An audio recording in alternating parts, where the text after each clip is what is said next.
do Olympians, like, go out at all? Like, do they just mob a Paris bar downtown and it's just like a free for all, or does that not happen? I think it really, really depends. Like, I was in the mentality of, like, I I felt very, like I don't even know how to describe the emotion, but very, like, "This is so beautiful and poetic after all this work you put in." Like, but I think I'm just, like, a deeper human being, if that makes sense, like, in terms of things I enjoy. So, like, I did go out, like, that day after the competition with her.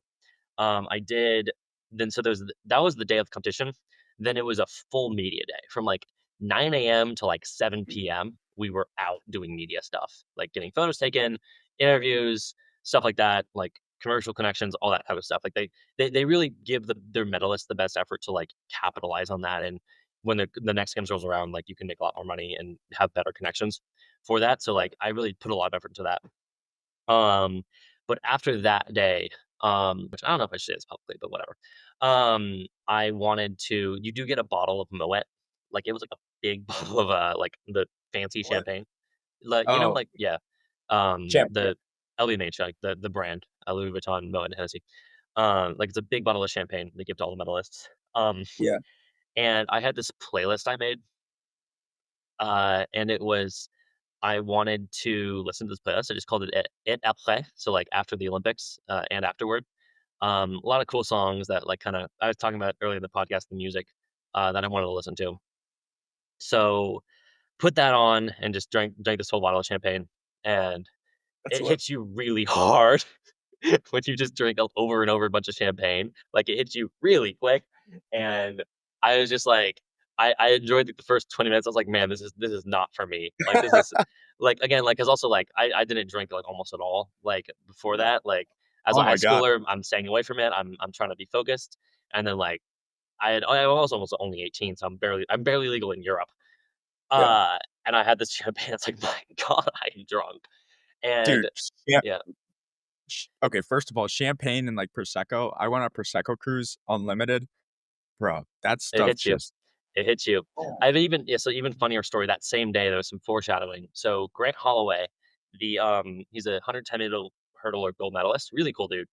And they give us champagne that morning, right? Which I want an American TV show, and they give me champagne when I'm 18 years old, and they're like, "Cheers, cheers, cheers." I'm like, "No, no, no, no, I'm not drinking it. I'm not 21." But, anyway, he was like, "Guys, I don't fuck with the bubbles. You get the liquor and it hits you quicker. Don't fuck with the bubbles." I don't know if I'm allowed to swear on this, but you can just leave it out. But that's lit. he goes, "Don't fuck with bubbles," and I was like, "There's no reason I shouldn't do that." I mean, I didn't have very much experience with carbonated alcohol, and so that Yeah. night I did indeed fuck with the bubbles, and he was very right. So in the future, I'll hopefully find some up and coming bronze medalists, and when I'm the gold medalist in that position, and say, "Hey man, I'm gonna be real with you. You're gonna get a bottle of Don't champagne. don't fuck with the bubbles. Don't That's do it. hilarious. Don't do it." That's actually an all-time quote. Like, the next time my friend says some stupid thing, like, "Let's get prosecco." I hate prosecco or some champagne. I'm just gonna say it. Don't "Don't fuck fuck with the with the bubbles. bubbles." That's lit. Yeah. Um, and so yeah, like, I spent that night, listening to my playlist and fucking with the bubbles, and I did get really drunk personally, but I wasn't, like, out partying, Yeah, after that.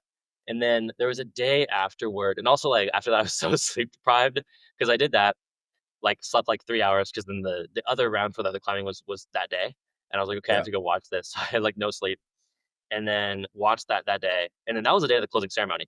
So I had basically Wow. the only thing was, like, I wanted to go play chess with a bunch of people, which was really nice because it was a cool connection. So I posted on my, like, Instagram Reels, and it was funny because it got, like, 1,000,000 views, and I wasn't used to that at all. But, like, I posted just myself saying, like, "Hey, does anyone wanna play chess at the Olympic Village?" Because 'Cause I'm, like, a mediocre chess player, like, it's kind of a hobby. And it went really viral, right? So a lot of, like, the chess personalities were like, "Oh my god, what's the playing like in the Olympics?" Like, all this. And so Yeah, chess.com, like, the biggest, like, platform for playing chess, they, like, messaged me, they, like, followed me on Instagram, like, "Oh, that's dope." Um, and I'm actually, like, we set up a meeting, like, I've been in contact with them. I'm gonna teach their founders how to rock climb. If you enjoyed this video, please hit that like button, hit the subscribe button. Somewhere on the screen should direct you to somewhere else in our channel. But as always, believe foolishly.